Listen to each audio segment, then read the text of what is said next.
कई सालों पहले की बात है। एक गांव में युधिष्ठिर नाम का एक कुम्हार रहा करता था। दिन में वह मिट्टी के बर्तन बनाता था और जो भी पैसे मिलते थे उनसे शराब खरीद कर पी लेता। एक रात वह शराब के नशे में अपने घर लौट रहा था। वह इतना नशे में था कि ठीक से चल भी नहीं पा रहा था। अचानक उसका पैर लड़खड़ाया और वह जमीन पर गिर पड़ा। जमीन पर कांच के टुकड़े पड़े थे, जिनमें से एक टुकड़ा उसके माथे में घुस गया। उसके माथे से खून बहने लगा। इसके बाद कुम्हार किसी तरह उठा और अपने घर की ओर चल दिया। अगले दिन जब उसे होश आया तो वह वैद्य के पास गया और पट्टी करवाकर दवाई ली। वैद्य ने कहा, घाव गहरा होने के कारण इसे भरने में समय लगेगा। पूरा भर जाने के बाद भी इस घाव का निशान नहीं जाएगा। इसके बाद कई दिन बीत गए। अचानक उसके गांव में सूखा पड़ गया। सभी लोग गांव छोड़कर जाने लगे। कुम्हार ने भी गांव छोड़कर जाने का फैसला किया और दूसरे देश की तरफ निकल गया।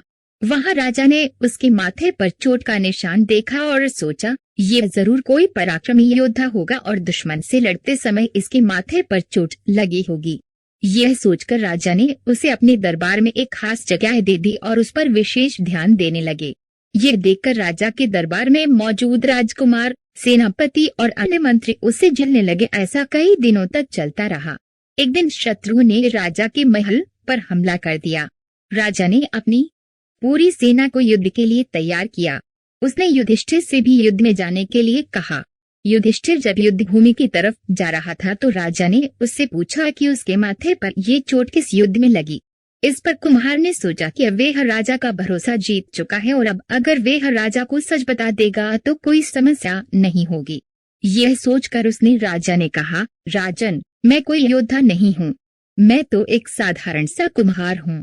यह चोट मुझे किसी युद्ध में नहीं बल्कि शराब पीकर गिरने के कारण लगी थी। कुम्हार की यह बात सुनकर राजा को बहुत गुस्सा आया।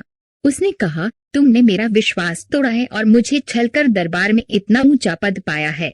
निकल जाओ मेरे राज्य से। कुम्हार ने राजा से बहुत मिन्नतें की। उसने कहा कि अगर उसे मौका मिले तो वह युद्ध में राजा के लिए प्राण भी दे सकता है। राजा ने कहा, तुम चाहे जितने भी वीर और पराक्रमी हो, लेकिन तुम शूरवीरों के कुल से नहीं हो। तुम्हारी हालत शेरों के बीच रहने वाले उस गिद्ध की तरह है जो हाथी से लड़ने की जगह उससे दूर भागने की बात करता है।